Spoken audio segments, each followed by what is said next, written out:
Diba? Alam niyo na. Siyempre, bago tayo magtungo sa discussion natin, meron akong ibibigay na word, tapos dudugtungan nyo, no?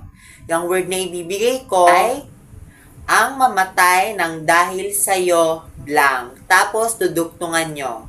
Magsimula tayo sa first row. Sige, Chloe, unahan mo. Ay nang dahil sa iyo, ma'am. Ibig sabihin po nito ay kabayanihan ng mga Pilipino na isinakripisyo ang kanilang buhay para sa kalayaan ng ating bansang Pilipinas. Huwag lang tayo puro salita. Dapat ipinapakita din natin sa ating ginagawa ang pagsakripisyo ng buhay natin para sa ating bansa, para sa ating kapwa, para makanta natin ang kalayaan. Siyempre, di ba, natapos na natin yung pangalawang topic, diretso na tayo sa tatlong topic. Pero bago yan ulit, magbibigay ulit ako ng isang word na duduktungan nyo. Ang word na duduktungan nyo ay sumakses. Siyempre, tapos na tayo sa first row, di ba? Doon naman tayo maghanap sa fourth row. Sige, Clara.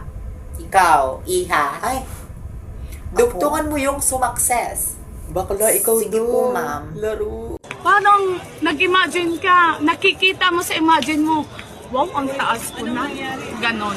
Makikita mo sa imagine mo, success ka eh. Bigla kang sumakses eh. Pero step by the step pala. Bago ka sumakses. Pero yung na-imagine mo, biglang kang sumakses.